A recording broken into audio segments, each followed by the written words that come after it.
Thank you, Rajlakshmi. Am I audible? Yes, sir, you are. Okay. Good afternoon, everybody. Today we are having a session on psychosocial issues. So this is something which is very different from what we usually learn in the medical school. So we usually concentrate more on the physical issues, and we often neglect psychosocial problems of the patient. We are not used to take the psychosocial history, but from what you have seen from your experience, all the patients would benefit from solving the psychosocial and the spiritual problems. Uh, so it is more important in palliative care, and we usually explore all the psychological, social, and financial spiritual problems of the patient, and would do possible things for them. Uh, so uh, Today's faculty is Ms. Shreya Singh, uh, who is a resource mobilization manager working with Pallium India. Basically, she is a psychologist, but she has worked in many fields like conference management, in the field of rehabilitation, and also in startup companies. So she is multi-talented. Um, with She has done 1 year program from Indian Institute of Management, Calcutta, on healthcare management. And in Pallium India, she is working with quality improvement, system building, fundraising, etc. And another important thing is she's an animal lover. And Australia, welcome, and it's over to you. Thank you, Dr. Sunil, for such a kind introduction. Um, yes, there are many aspects to my life. I am a psychologist by education. I've had worked in various fields, but right now I'm working in palliative care, and that's what matters. I've been working in Pallium for the last 16 months now. Um, so I do look at various aspects, but psychosocial part of care is very, very close to my heart. And that's why today I'm here to talk to you. I hope I'm audible. I'm just going to share my screen. Yes, you are. Yes. I hope everyone can see my screen. Yes, we can see it. Okay, thank you. All right, so today we are going to talk about the psychosocial aspects of care. And like you know, we till now in your sessions, you've been talking a lot about the physical aspects, pain management, and other topics. But today we'll solely focus on the psychosocial aspects of care, which is thoroughly as important as any kind of pain management or other physical aspects as well. So let's go into that. So, like you know, you've been hearing the definition of palliative care for a while now. And so, the World Health Organization talks about palliative care as an approach that improves the quality of life of patients and their families. Also, facing problems associated with life threatening illness through the prevention and relief of suffering by means of early identification and impeccable assessment and treatment of pain and other problems, which could be physical, psychosocial, and spiritual. This definition does talk about life threatening illness, but we could also include life limiting illness into this definition. Even though the Lancet Commission in 2017 said that any serious health related suffering does require palliative care. So today we would be focusing on the psychosocial and the spiritual aspects. So what is total pain? I'm sure you've been pretty familiar with the concept of total pain. You must have been taught the pain scale to look at.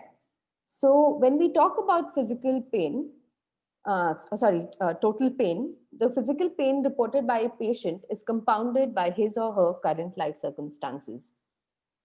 A very, very, very trivial example I'm going to tell you. One fine day, I wake up, I have a terrible migraine headache, and I I get up, I'm late to work, I haven't eaten anything. By the time I get to my car breaks down, I'm late for work, my boss calls, he shouts at me, I'm unable to complete my task. If you ask me what my pain on the pain scale would be, I would say around 7.5 on 10. But on the other hand, I get up with a terrible headache and I'm given a nice hot cup of tea, made some breakfast. That day I'm allowed to work from home. I'm able to complete my tasks. On the other hand, my boss is happy. Everything is going great. And you can see, if you ask me what my pain, my score on the pain scale would be, it would be close to, like, let's say 3.54. So the same circumstance could, as in the same situation can be changed through circumstances, and it could vary with time and also the situation. And what is social diagnosis? We've always talk about diagnosing patients. What is social diagnosis? Physical diagnosis is always taken into consideration. So it's the social diagnosis is important because it is an understanding of psychological, biological, social, and environmental factors operating on the person in his or her situation. So it is important that social diagnosis is also considered in a person's total care plan. If you've been, I'm sure you've come across the term of the interdisciplinary team, and in the past classes. So when the interdisciplinary team works together, they need to be sure and together plan the patient's care plan. So that's how the interdisciplinary team works together. So, like I can say, illness related suffering is just more than physical distress. So anyone who comes to you with any kind of pain, you can see there's always a physical aspect that you've been taught. There is a psychological aspect, there is socio-economic, and there's a spiritual aspect. So when we look at a patient or a person, we look at their total pain through all the other aspects as well. So why is psychosocial important in palliative care? I'm going to encourage people to use the chat option, even though I'll not be able to see the chat, but do put in any comments throughout the session. There may be some questions that I may ask. And Dr. Sunil, if you could assist me in getting to know these answers. Why is psychosocial care important in palliative care? So when a person is living with a life-limiting or a life-threatening illness, or the awareness of causing death causes unique stresses and challenges. So if you see, it's not just the person who faces these unique stresses and challenges, it could be their family and their loved ones as well. A serious illness can disrupt individuals' thoughts and feelings, relationships, social and spiritual supports, financial stability, and spirituality. It is important that all these can happen. And throughout the illness trajectory, there could be changes in what the person needs, what their psychosocial care needs to be like.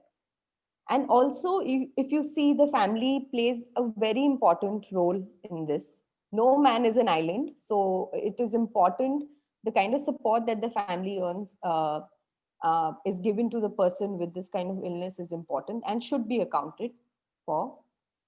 So what is the assessment that we follow? For psychosocial needs, we need to perform an assessment, which is an exploration process of gathering information about the person.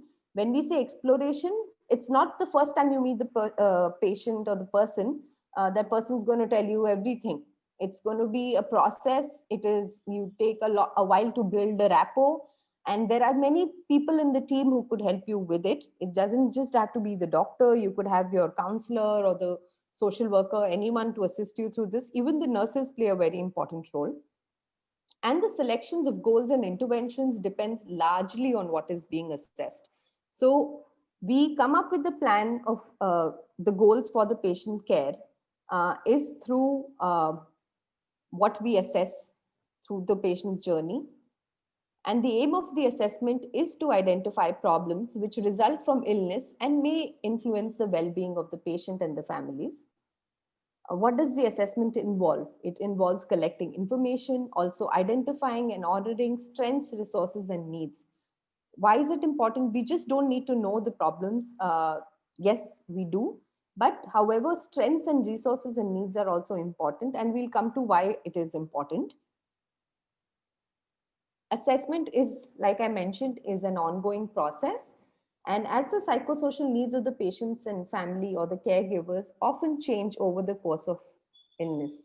So when we talk about counseling and people think it's just like a lot of talking, it's just catharsis, but no, there are, it is a science. It does have, you need to have purposeful observations, you need to have goal setting and conversations to take the person or their family through this course of illness. So the source of information sometimes is just not enough from the patient. We need to collect sources from the caregivers. At Pallium India, we do a lot of home visits. We need to know the environment, the surroundings, maybe talk to the friends, relatives, neighbors. So it is an overall approach to know the family and see their circumstances, not just through the sickness, but also how it is at home. You can see these two pictures. On the left was a path to a person who had a spinal cord injury, the path to his home, where it was impossible for them to take the wheelchair. And on the right is a home. You can see the roof is not covered. And you can see in Kerala, there's so much of rain. So there must be so much trouble for the family if it rains, and a person with a life-threatening illness living in a household like this. So let's just go through a small case study, and we'll go through how the assessment was done through this process.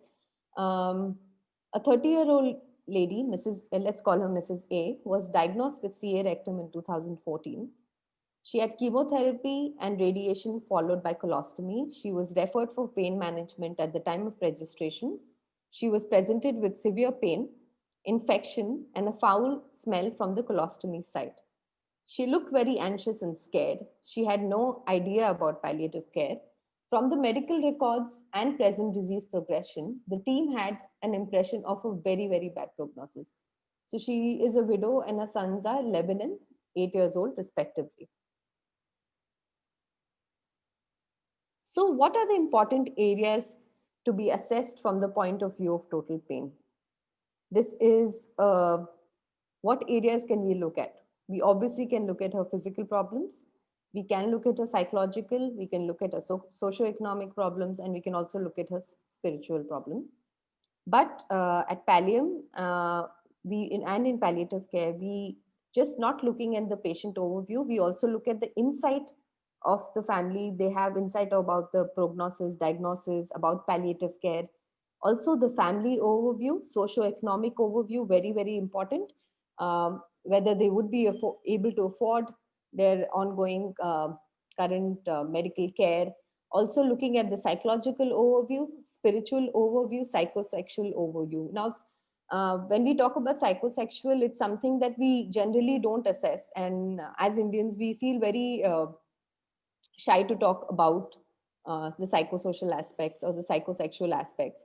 So which are very, very important. Let's just say, for example, we have many patients in our care who are young and have had a spinal cord injury, and they may have young, they may be married, and it's important to discuss these issues because it will somehow impact the family in the coming days, or maybe counseling is required. So these kind of issues we should be openly talking about with our patients, and also making them feel comfortable to talk about it. And with all these interventions, we also create a plan. So all of you all would be aware of the genogram. Genogram talks about the family dynamics. Now, like you can see, we have Mrs. A. Mr. A is no more, but the immediate family is they have two sons. You can say Mrs. A doesn't get along with Mr. A's family. And then there is also, gets along pretty well with her family. So you can see it's not just the immediate family is only 3 people, but it's also a little bit of the extended family. And why is it important to mark the extended family in the genogram is because, for example, you may have a brother who's living abroad. Maybe he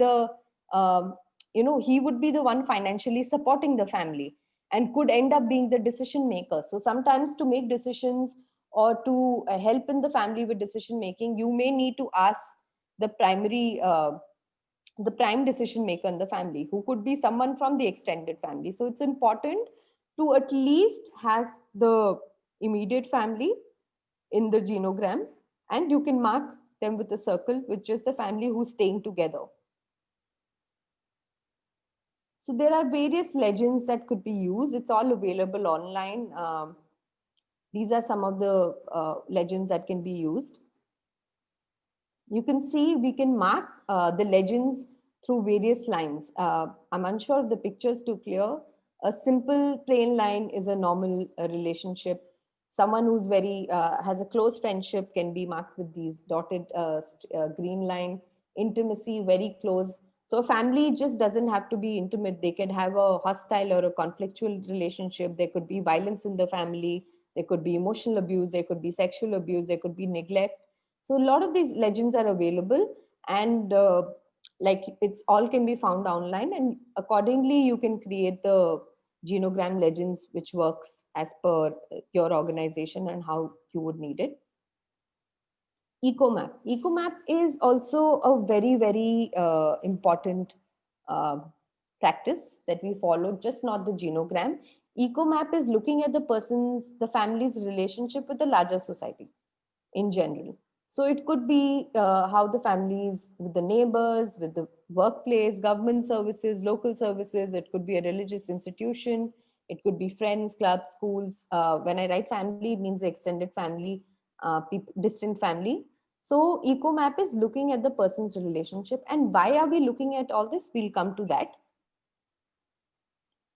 So you can see this is an American example where you have Adam and Louis, a husband and wife, and they have Michelle and Greg, their children. You can see Adam doesn't have a good relationship with the church. However, Louis and Greg have. So positive relationship could be a straight line, a tenuous could be a dotted line, stressful could be a zigzag line. Arrows talk about energy flow. So you can see the church has a good relationship with Louis. And also the line thickness is the intensity of the relationship. You could also see the counselor has a good relationship with the son. You can also see Louis's habits or hobbies and friends don't get along with, Adam's habits and friends don't get along with Louis. So there's always, this is looking at the bigger picture. We can also explore the person's relationship with the local panchayat and also the local government bodies. So these are the things that we could look at to know the person and how we could mobilize resources and help them out in the bigger picture through the EcoMap. Very easy practice and easy to follow and could be taught. It's all available online. If any of your team members, if you need them to study it, it's all available on YouTube as well. So what are the possible social impacts? There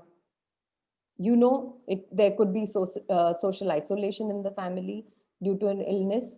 There are many parts in India where cancer is still considered as a taboo, or any kind of disability is considered a taboo. So the family may be socially isolated. There is a tendency to be dependent because, for example, a person who was the breadwinner of the family, one fine day is diagnosed with a serious illness, and now the person needs to be helped to even go to the restroom or even to get into a car or get from one place to another. So the dependency on people around them increases.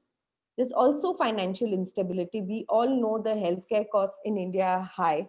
And also just to point out that there was a study done by the Economic Times that 1 in 5 people in India commit suicide due to living with a life-threatening condition. So you can see if 1 in 5 suicides are happening, it's because a lot is to do with financial instability that a disease can cause to the family. Also, a lack of social support. If when a family is suffering, you need social support in various ways. And when there is lack of social support, it could cause a lot of problems. There's obviously debt in the family, and there could be loss of work. These are just some examples. Does anyone else have anything to add to possible social impacts? Please put your answers in the chat box.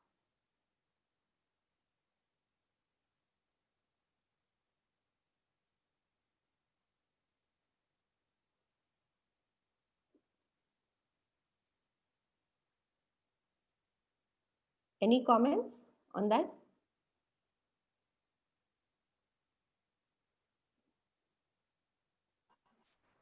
So yeah, I see the response comment. Could you give some examples on questions to obtain psychosexual history and also relationship with, say, the church or local government? Like, how exactly would we ask about these aspects? So ma'am, we can send you a form for psychosexual history where there are questions that talk about person sexuality. And obviously all this needs to be done. First, the rapport needs to be built with the patient and their caregiver. And in terms of, I can't see the question. The second part is also looking into the relationship with the church or the local government. How would we ask about these aspects? When you're building the eco map, you can definitely take into consideration what their spiritual or religious beliefs are. And you can talk about the relation. But I think mainly the first aspect is to build rapport with the family. And through the eco map, if you can, sorry, I'm going. Sorry, I just, if you look at the eco map, if you're building this, you can easily ask about what their relationship is with the religious institution. And but first thing is to build rapport with the family and continue. Because these questions may not be, even though psychosexual history may be a little hard to ask questions, but with rapport, we need to be comfortable first to ask those questions and then we'll move ahead.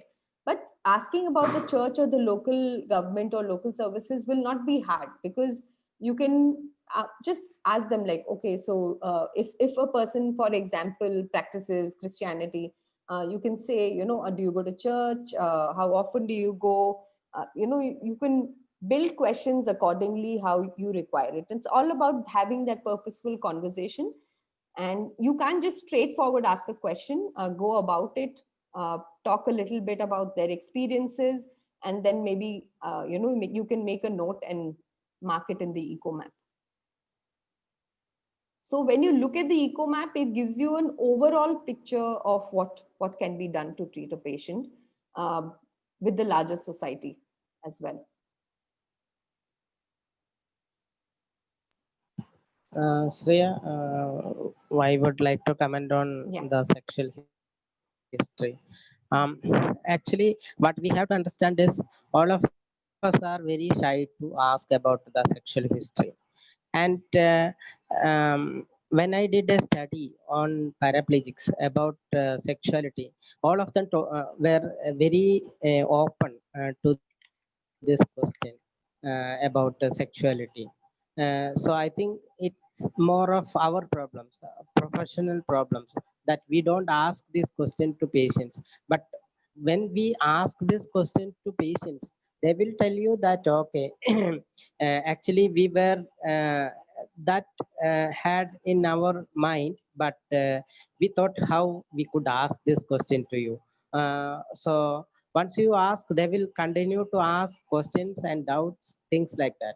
So it's just simply asking them, how is your relationship? That will initiate the questions and answers. So I think it is more of our mindset, which we have to actually modify little bit and make a habit of asking this question to your patients. But it is important that we should have a good rapport with the patient before asking this question. That's all. Thank you, Dr. Sunil. I agree. It's just completely a mindset. We find it hard to talk about sex and death in India. I'm sure many other countries as well. So it's we need to become comfortable first. Maybe talk with our friends, or you can initiate conversations at home. Talk with your children. So become comfortable first, and slowly you'll realize that actually many people are quite fine to talk about it, but we've never been asked those questions. So I think that's how maybe to move forward is first we get comfortable ourselves.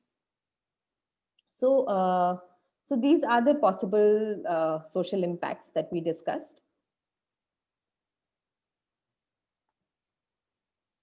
What are the possible psychological impacts? So you can see there are lots of psychological impacts, but we'll just talk about the possible impacts. So feeling of shock, uncertainty, and hopelessness. It is a shock for a person, like I mentioned, who could be the breadwinner, an active person, suddenly maybe diagnosed with a serious illness, could also have a shock, uncertainty, and make that person feel like a sense of hopelessness on what is going to happen, who's going to help me, who's going to take care of my family. Anticipatory grief is also something which you anticipate is going to happen, right? um, a lot of people with serious illness think, oh my god, what's going to happen to my daughter? When is she going to be working? When is my son going to get married? So there are so many ways people anticipate grief, even in general life. They don't need to be sick, but when they have any serious illness, grief, anticipatory grief is really very, very prominent. Also poor insight of the illness, where you know a lot of people are not informed clearly on what their diagnosis, the prognosis, these kind of things. So I think it's important that this information is shared with the family, and which I'm sure would be discussed in communications as well. Also, anxiety is a very, very common thing. And I think, especially during these COVID times, a lot of people became anxious on what's going to happen to them. Uh, if you get stuck at home, if you're quarantined or anything like that. So it's very natural to feel anxious. Also, suicide ideation and wanting to hasten death. Like I mentioned, one in five people in India who commit suicide are because they're due to illness. So you can see it's very, very common for patients or anyone in the family to have suicidal ideation. Also poor coping with the illness, and not just the physical complaints, but psychosocial and spiritual suffering is real. And it's very, very it can be very difficult to recognize and treat, and they can manifest a lot of physical complaints as well. So sometimes the physical complaints, the impact could be something completely different. And also, if you see in terms of when you say anticipatory grief, and when you talk about these things, people, a lot of time people just judge that as depression. It may not be diagnosed as depression. Anticipatory is something that they just are anticipating it's something bad is going to happen. They may lose their job if they have this serious illness. They may, their marriage may end. What is going to happen to my parents? Who's going to take care of them? There's just so many questions that are there. And also the diagnosis and everything needs to be explained well to the family. And if you see, a lot of times, more than death, it's the process of dying that the people are really, really scared. Will I die in pain? Will I really suffer? All these kind of things. And there is a big distinction between death and the process itself. And we as palliative care physicians, we need to make the family comfortable, to feel that we are going to make you comfortable. We will try to take care of whatever we can. Spiritual assessment. So there is 4 areas of assessment that we look at. This is from the Oxford Journal, so it's available to everyone. The 4 areas that we look at are connection, meaning and joy, strength and comfort, and hopes and concerns. So like I said, spiritual assessment, spirituality is your connectedness and your meaning of life. It doesn't have to be a very, spirituality is not the same as being religious, but however, for me, my spirituality is my connection with nature, my connection with living beings. It could be music for someone, it could be art for someone. So we need to know, because spiritually a lot of people are affected when there is suffering that they see around them. So what are these questions that you can ask? They've clearly defined a set of questions.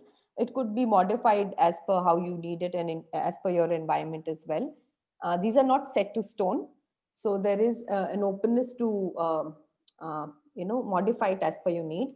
Who are the persons or communities that you look into for support? What role do they have in your care? Do you have an image of a power greater than yourself? Has your life situation now affected your feelings about yourself, your faith, or your relationships? Um, Also, meaning and joy. What has been the most important in your life? What are you the most thankful for? What makes or has made you happy? What do you feel the most proudest for in your life? Looking into strength and comfort. Is there anything that is comforting to you now? What helped you get through difficult times in the past? Who or what is your strength now? Is there anything that you hope for? Is there anything that feels unfinished? Very, very simple yet very deep questions, and you'd be surprised by the kind of answers that you get from people. And it is important to assess people spiritually as well. So let's talk about Mrs. A. So when we put down all of her total pain together after all the assessments were completed, we saw that she had physical pain. There was discomfort due to the colostomy bag. She was facing fatigue. She had this body image issue because of the colostomy bag. There's obviously lack of sleep. There was psychological. She had anxiety about future, anxiety about her children, about what they're going to do if she's not there. And let's note, she's still in her 30s, right? So like already going through so much. Um, she must be feeling quite anxious and also unclear about her prognosis and palliative care. She had suicide ideation. She was also isolated and stigmatized from the family, and she was going through grief for her husband's passing as well. Socioeconomically, you can see that she had a strained relationship with the husband's family. If you saw the genogram, it indicated that she had a strained relationship. Also, she couldn't do a job. There was financial instability, huge debts, and house rent. Treatment and education for her children were also a problem. One of her children were diagnosed with epilepsy. Also, low accessibility to RCC or the hospital. She stayed a little far off, so accessibility to the regional cancer center was quite far, and for her to get there was very time consuming. Now, obviously, it would cost her a lot of money. Looking into the spiritual aspects, she had extreme spiritual distress. Why all this suffering? Why is my family suffering? Probably this is my fate. She had lost faith in God. She had loss of connection with family, friends, and community. She had loss of interest in pleasurable activities, and also lost hope about life. So you can see Mrs. A total pain can be seen through just these assessments and how. So what can we do as a team to help her here? If there are any ideas, please put that in the chat box. Physically, yes, you've been taught how you can take care of a pain. But if I'm going to ask you, how can we look at the psychological and maybe the socioeconomic aspect? If anyone has any ideas, please put them in the chat box.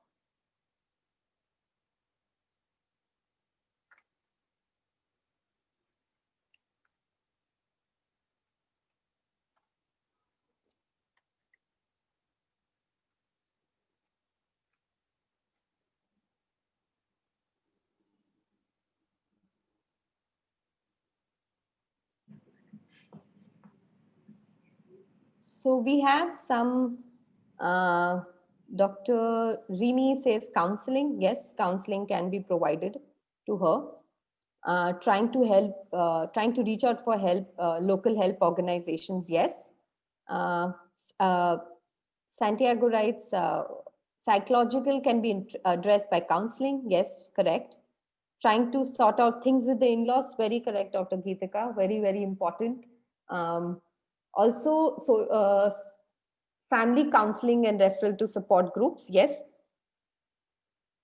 So there are many aspects that we can help her. So as a team, we did provide her with counseling, um, gave her a clear idea about what her prognosis was, talked to her about uh, palliative care, in even for a suicide ideation. A lot of the reasons she was so anxious is especially what is going to happen to her children. And through our volunteers, we were able to mobilize support for education for her children and also for the treatment for her children in the hospital. We also provided her with support, transportation, reimbursement for traveling to the hospital or coming to Pallium India. Also, we gave her a vocational training so she could make some money from home. In terms of her spiritual care, she was a Christian, so they did connect her back to the church, and they had some spiritual pastor who visited her. So there was a lot that we could do, and obviously the physical symptoms, the team of doctors and the interdisciplinary team worked together for Mrs. A total plan. Thank you for all your, there's a lot that we can do. We just need to know how are we going to mobilize the resources.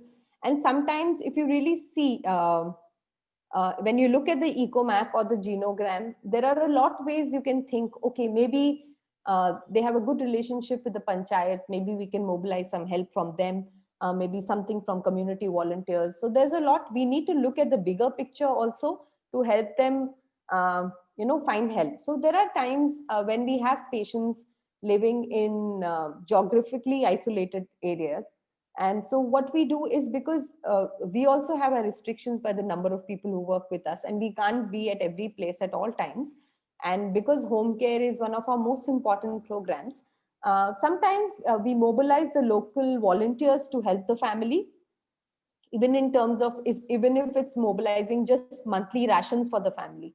So they don't have to suffer, they have food to eat, or also by providing them with medicines and other support, and even some people to just look out for them. So we need to mobilize people in the community, and all this cannot be possible if you do not have the involvement of community and volunteers who work with you.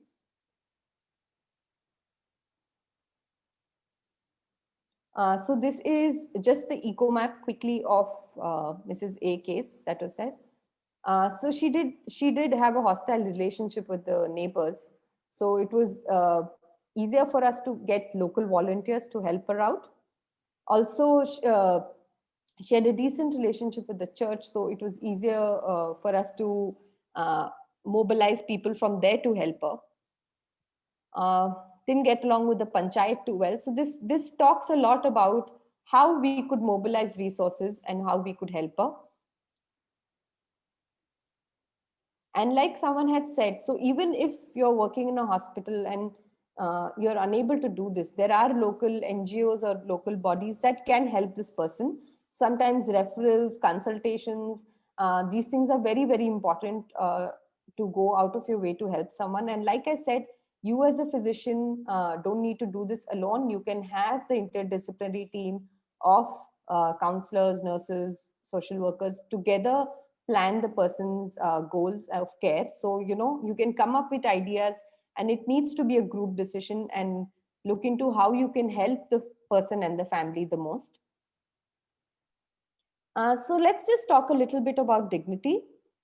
Dignity is very, very important, and I think everyone has a sense of dignity.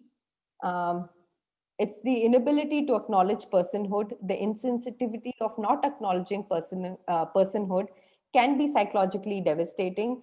In terms of when personally you ask me what is my dignity, my independence is my dignity. I'm an independent person. I don't rely on anyone. So that's, everyone's sense of dignity is very different as well. And also it's a lot to do with personhood. And this is an evidence-based study. This dignity therapy was started by Dr. Harvey Max Chocnow. He's based out of Canada.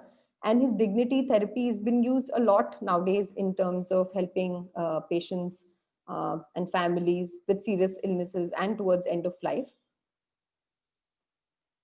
Some of the ABCD of conserving dignity, conserving care is your attitude, how your attitude towards your patients and their family is, your behavior, your compassion, and your dialogue.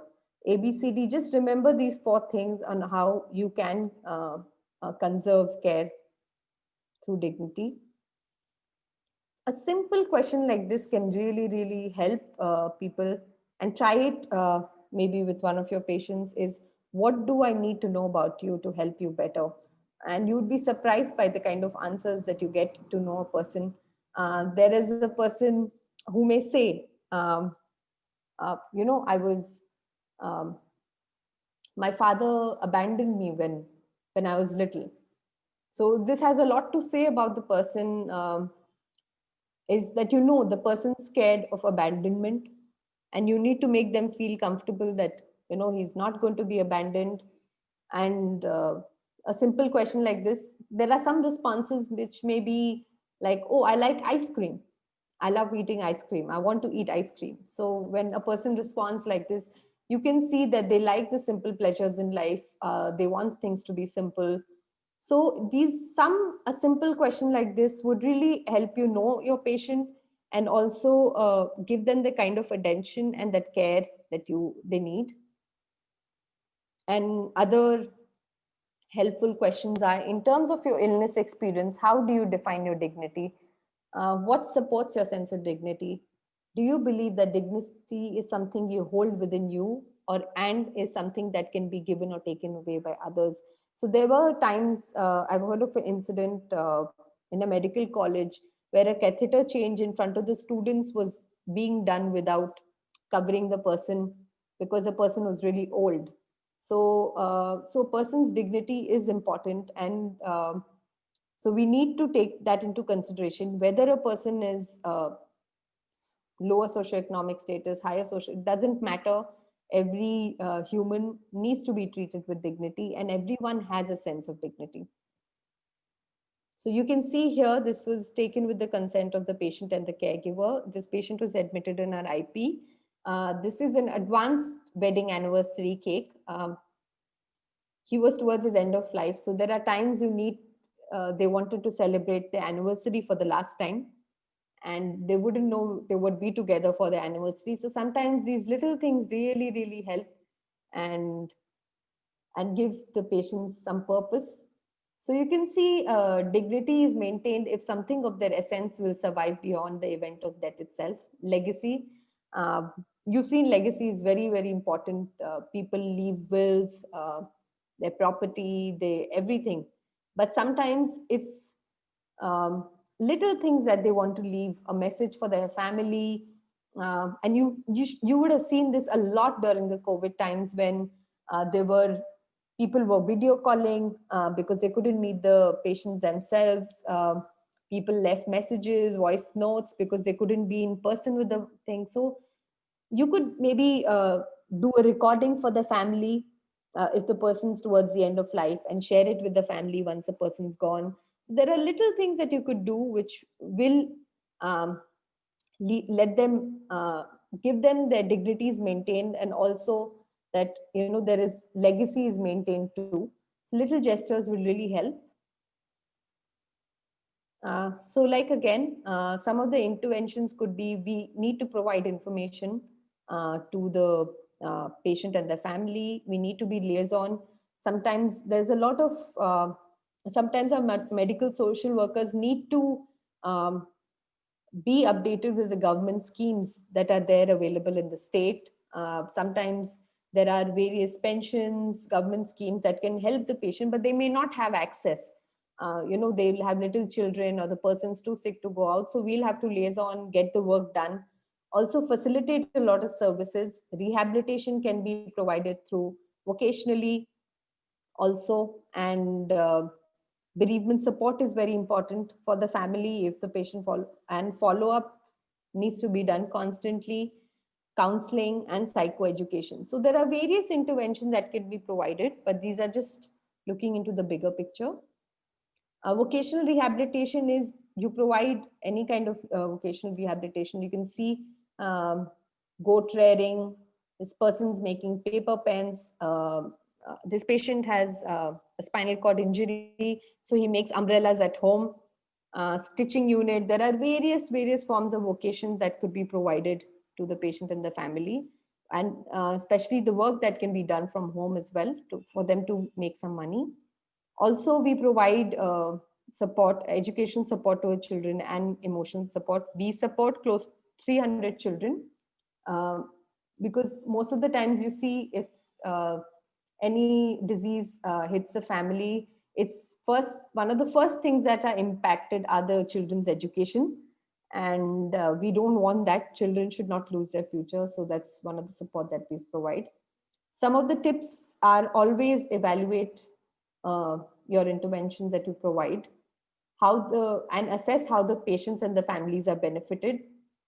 Assessments have to be revised and updated. Like I said, things may change during the illness trajectory, the course of the illness, the things may change. Also, assessments have to, good documentation is invaluable. Document every possible thing. And so even if that person leaves a job, there is someone else to take over, and always helps. And wherever possible, use research validated techniques. There's an art in science and psychosocial care, just as in medicine. So thank you for today. And please feel free to ask questions so we can continue. Thank you, Shreya. Thank you, sir.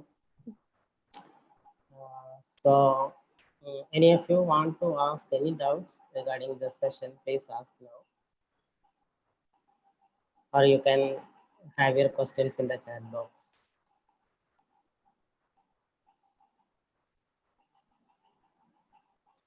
Can you unshare the screen? Yeah.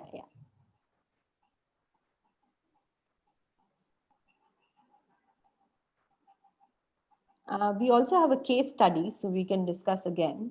But any questions, any doubts? Anybody?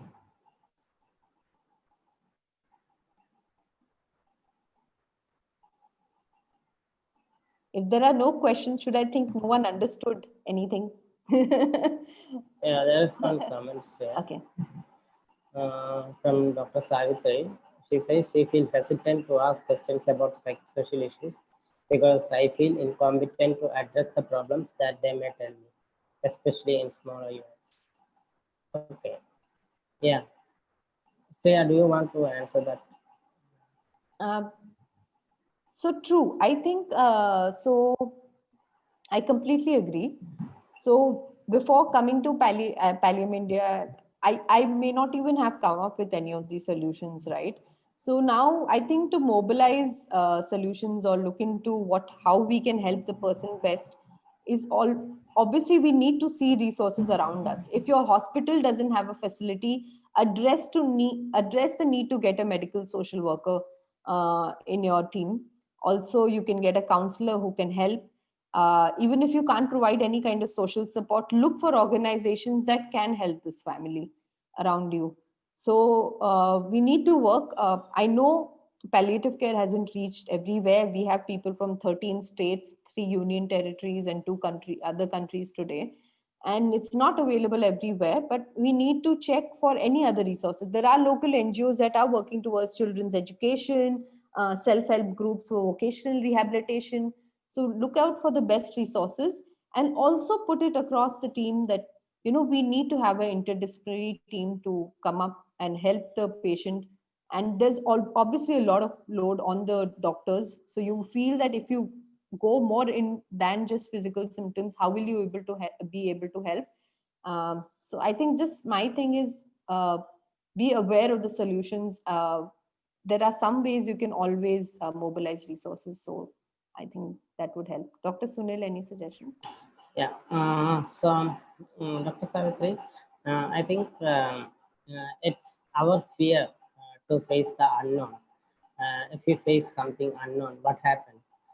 So this is a barrier But I would tell you that you are thinking in terms if something the patient says, what will I do? I don't have any support, things like that. That will be in your mind. What can I do?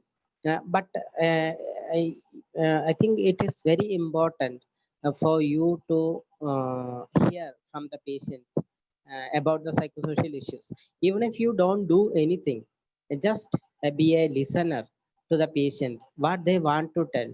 That will give them very good relief. And even if you don't do anything, they will not ask you.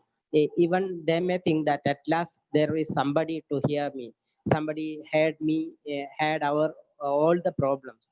So this is something what you have to understand. You may not be able to do much, but if they want to talk, you should be there as a listener. That's what you have to understand, I think. So be with the patient is the most important thing in palliative care.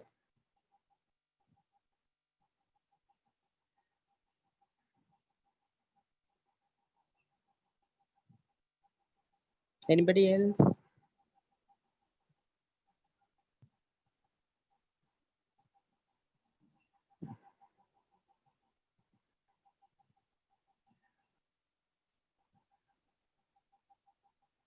Any more questions or comments? Your experience? Good afternoon, sir. May I add something? Yeah, yeah. Yes. When it comes to psychological problems, sometimes the solution to the problem of the patient will come from the patient himself or from the family. It's like you explore possibilities or possible solutions. For example, they have the similar problem like before, especially with chronic illnesses that comes and go with relapses. Sometimes they have the solution before, so they can you can probe and you can let the solution come up from them. So you need just counseling and family meetings. Thank you. So that was a very valid point. We may not be able to give some recommendation, but it is important for them to come up with a solution. So as you told, many a times the patient and families themselves come up with solutions. How do you convince the patient on acceptance of recurrence? Shreya? How do you convince the patient on acceptance of a recurrence? Dr. Geetika, could you define that a little more? I'm a little confused. What do you mean acceptance of a recurrence? Yeah, good afternoon, ma'am. Yeah.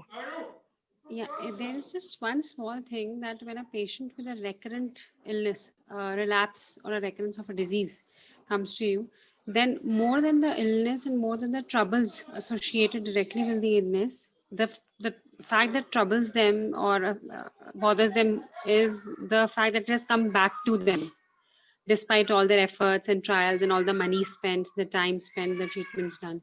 So, how do you address that psychologically? So, thank you, Dr. Geetika. I understood the question. This is, I think, a very, not very common, but it does happen a lot with people with any sort of a chronic illness. And there is a chance of relapse. I think the same thing needs to be done over again.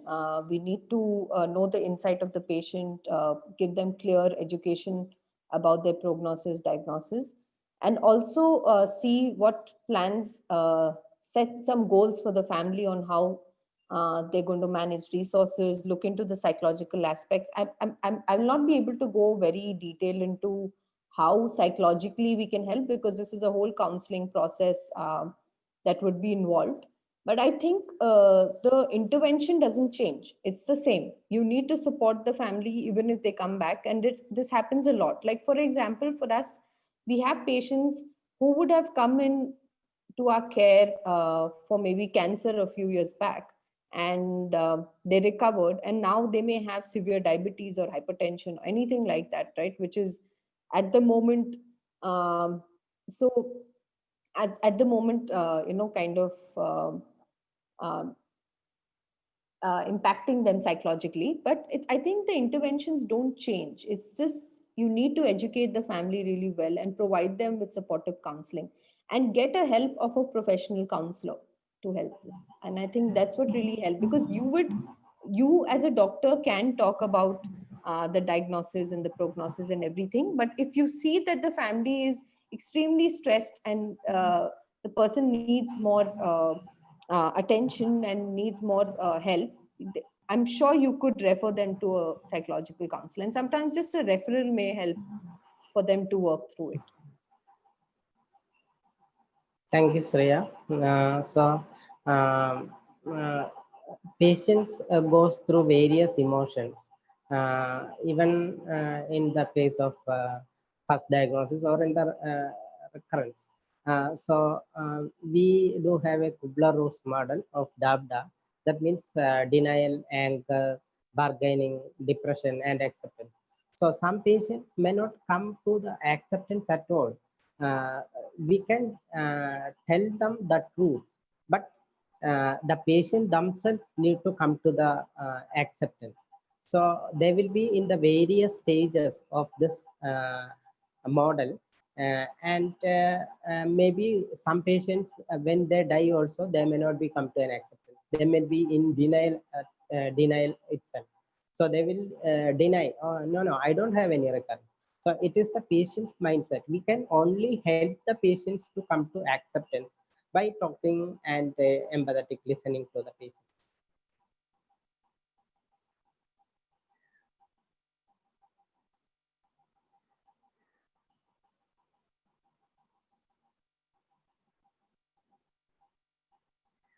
Any more questions?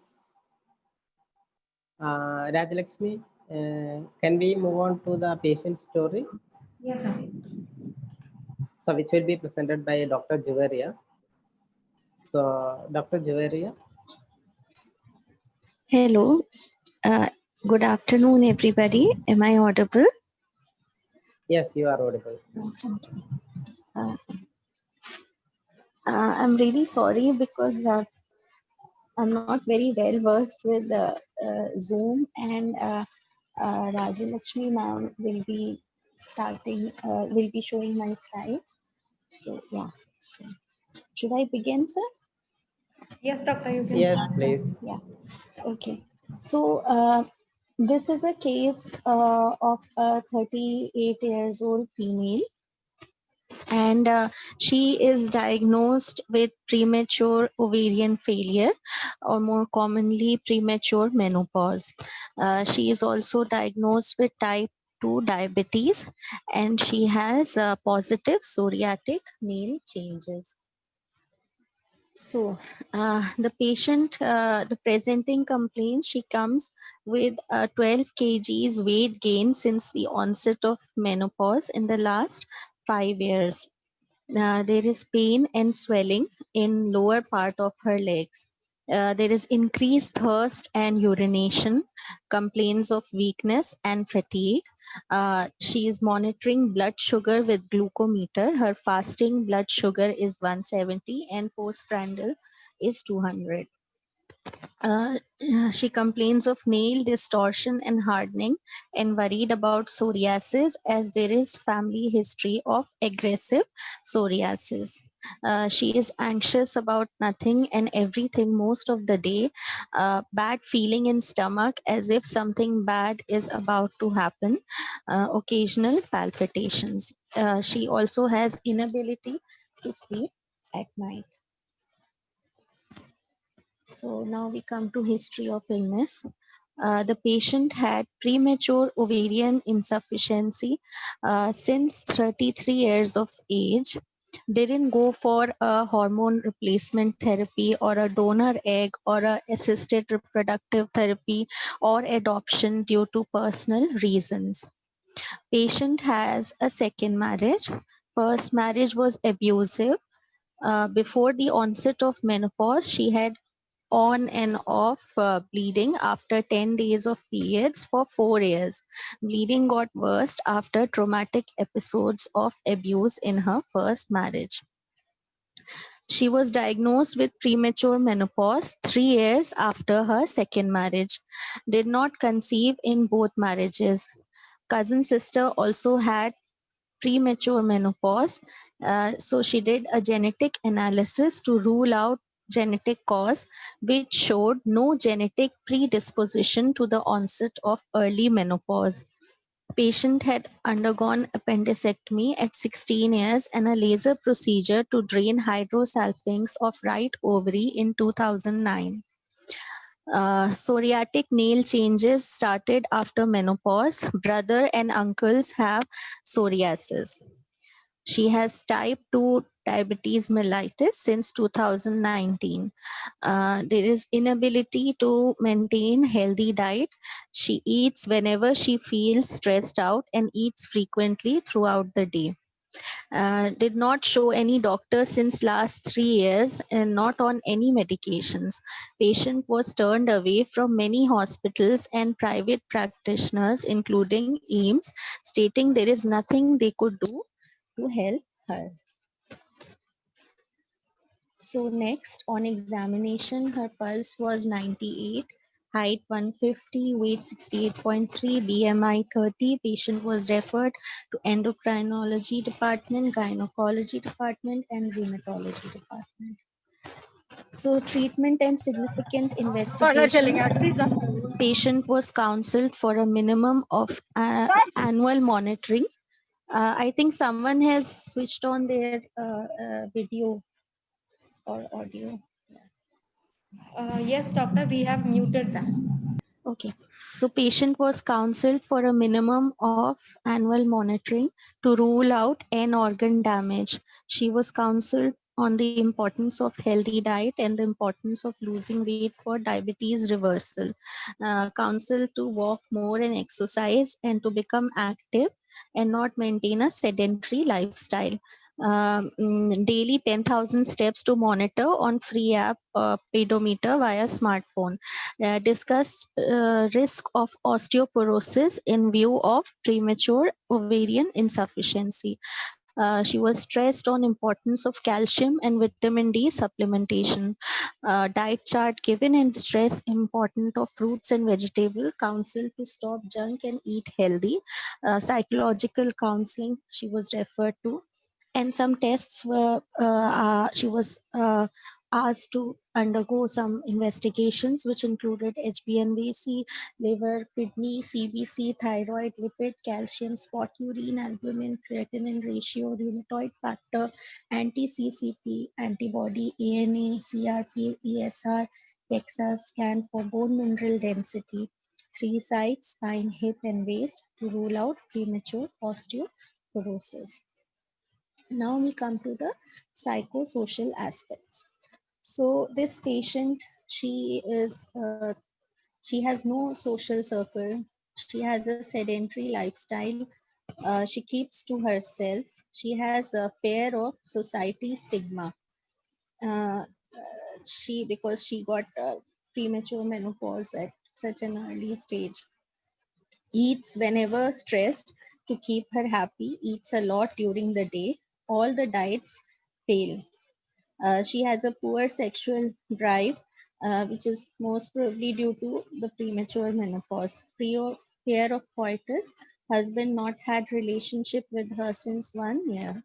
Husband busy, not giving her time. He comes at night after work, feels isolated and lonely. The stigma of infertility makes her depressed and fearful of leading lonely life. She left work and mostly at home, does not want to be with families having children as she feels deprived. Cannot bear people's questioning and hence remains aloof, feels like a failure as there are no children. Anxiety attacks, gets bad feeling in her stomach, does not feel happy on most of the days. Little issues bother her a lot. Lack of communication bond from parents and siblings. So medication, the calcium supplements, liquid Depura 60K, oral liquid twice weekly for 3 months, tab CV Cal D once daily for 3 months for bone health, tab Zucanom M 1000 for 3 months for diabetes, tab Nexito plus HS for 3 months to reduce anxiety and improve sleep, tab Acetopram 5 mg for chronic depression. The main concern, patient is scared as some Ayurvedic doctor has told her about the poor prognosis of premature ovarian failure and early death due to cardiac reasons. Wants to slim down and lose all weight but unable to control excessive eating habit. Wants diabetes to be controlled. Wants to know the reason for her feet swelling. Worried about psoriasis as family members have aggressive psoriasis. Recognizes something wrong with her emotional state and wants to reach out but does not know who to approach. Turned down by many hospitals and private practitioners when she went to see gynecologists. They said there is nothing further they can do. Wants to join some support group in her area where there are women who have undergone premature menopause and are infertile. So the summary, 38 years woman with history of primary ovarian failure at 33 years of age, 3 years after her second marriage. First marriage was abusive. Patient was diagnosed with type 2 diabetes mellitus in 2019 and positive psoriatic nail changes 3 years back.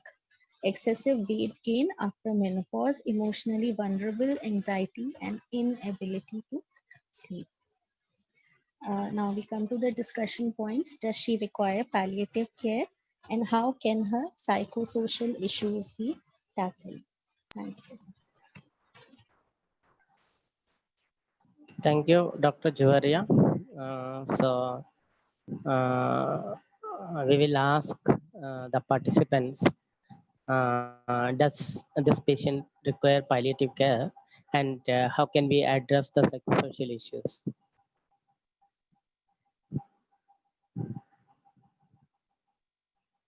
Anybody?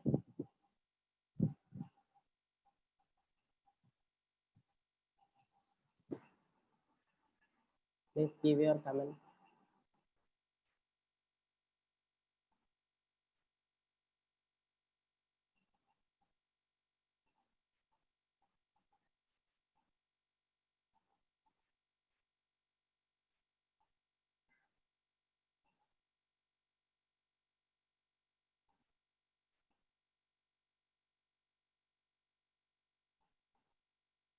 She can be made to understand that the infidelity is no more a social stigma.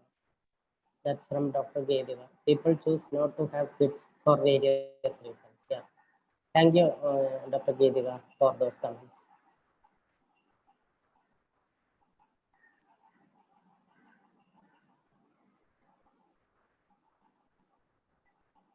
Does she need palliative care?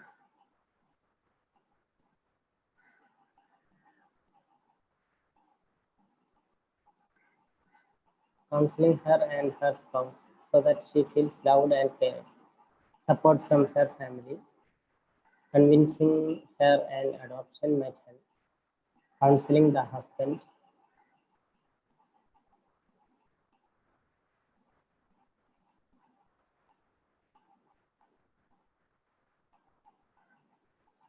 Does she need palliative care?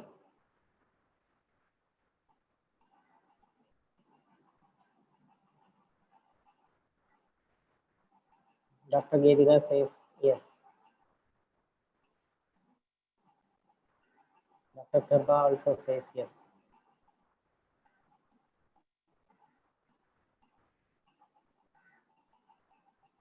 Any of you can explain why she needs palliative care?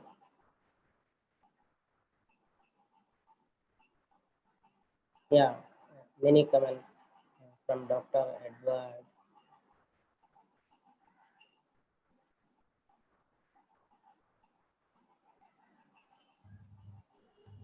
Yes, her overall distress can be managed by palliative care. Okay. Shirley says yes, she does need palliative care. Team of counselors and physicians would help. Okay. So there is a general agreement in the group that she requires palliative care. Shreya, would you like to give more comments? Uh, yes. So yes, I agree. The patient does need palliative care. As per my opinion, I'm not a doctor, but I would say so. There are a few things I would like to ask. What is her socio-economic status, if someone can mention that? She's stable. It's stable, ma'am. Okay, it's stable. And which is she located in a city or does she live in a small town? If you could tell me. City, city. City. Okay. So, so yes, I'm going to take in some suggestions about. You have referred her to counseling. Do you see that is she going for counseling, psychological counseling? She has been giving medicines for her depression and anxiety and everything, but is she going in for psychological counseling? Uh, she has started. Yeah, Yes, this month itself. Yeah. okay. So I think one of the things that can be done, and it was also mentioned, was couples counseling could be looked at, because when generally there's a lot of taboo for women who don't have children and in India, but I think as a couple they can work on it together. It's important to know what the husband feels about, her spouse feels about this situation. And you can also see she is very, very anxious to not around meeting her family members or her siblings.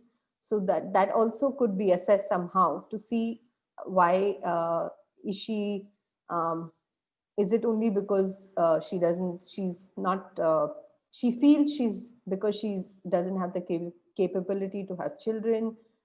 Is it that what will people think of her? Is it just because of the stigma? I think the family could also be counseled and brought into place to see. So I think these are the first two steps to help her out, and her personal counseling.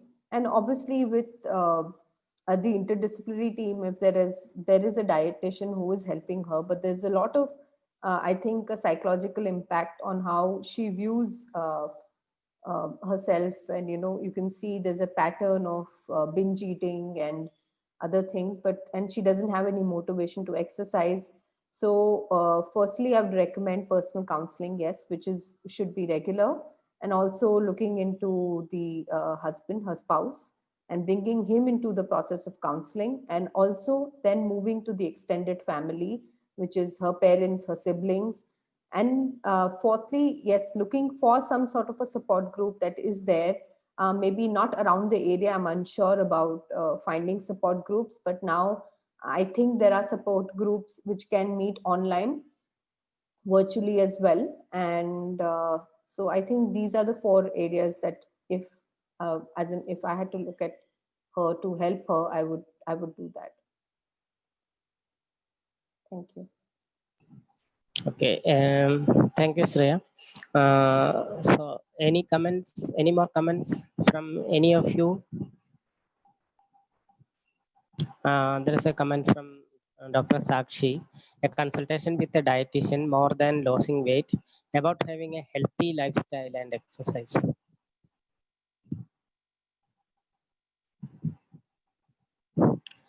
So this patient has seen by many doctors, including the famous AIMS, and she was rejected by medical professionals. So it's like end stage cancer. No, we can't do anything. So that's what usually happens to many diseases. But from this, what we have to understand is all the doctors should have a palliative care attitude. So even though they may not be able to do much to reverse the premature ovarian failure, they will be able to help her to treat the symptoms like hot flushes, night sweats, vaginal dryness, so dyspareunia, or even the fear of coitus may be due to because of pain produced by vaginal dryness. We don't know, but these are something. There are many things which the gynecologist or some other physicians can help this patient. So in addition to the physical problems, she has lot of psychosocial issues. So uh, from this, we have to understand that she needs a palliative care approach. May not be the specialist palliative care physician, but anybody who can provide a palliative care approach can be of helpful for this patient. Um, and as Shreya told, the counseling of the husband. We have to call the husband and talk to him, find out his concerns, and try to understand from his part what are the problems he is facing. And I think the important problem is with the patient itself, because I think she is in depression and she is getting escitalopram 5 milligram, which I think is the dose is not optimal. So 5 milligram, I think it need to be increased. And in addition to that, she also experiences panic attacks. That's why she feels something in the stomach, upset. So the dose of escitalopram to be optimized. And I think maybe within 4 to 6 weeks, that will have more effect. And her features of depression may be reversed. So that would be the good time to talk to her and make her understand that, as somebody in this group told, there are many people who doesn't want to have children. But in your case, it is because of premature ovarian failure. But that need not be publicized to anybody. You and your husband only need to know. And also we need to find out what is the problem about adoption, why she don't want to adopt. So once the depression is corrected, she may she may do exercise, she may have a healthy eating habit, etc. I think. And the diabetes also need to be controlled strictly. That's one reason, because she is eating again and again, I think. So these are some issues which we can help her. And peer support group is something which we have to find out. And because the patients who experience the same type of disease will be going through a lot of difficulties or sufferings, and each of them might have um done something different to come out from that sufferings. So by hearing what the others have done in this situation and how they come out of that situation will help the patient much. Uh, so these are something which I want to tell you, Juveria. Thank you so much. Anybody else want to comment?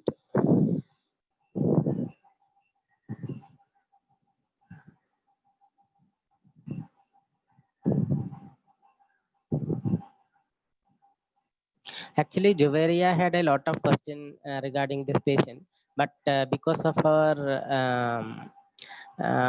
because we are not expert in this field of infertility, we had to remove that. So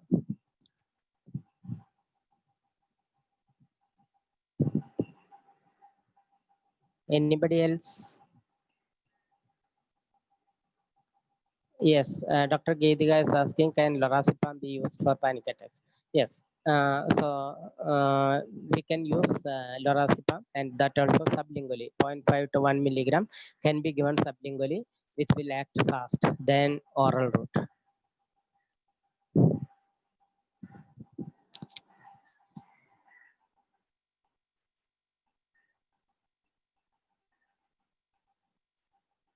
So shall I wind up the session if there are no more questions? So thank you, Sriya, for coming and being our faculty for today and having enlightened us regarding the various psychosocial problems and how to assess, how to manage it. Thank you, Sriya, and thank you, Juvairia, for your patient story and discussion. Thank you all for your active participation. Thank you, everyone. Thank you, everyone, for listening. Thank you all. We have shared the feedback link. Give it a minute, do it, and then only leave the meeting. We can see you next Thursday with a topic on delirium taken by Dr. Charu. Thank you all. We'll see you next Thursday. Bye.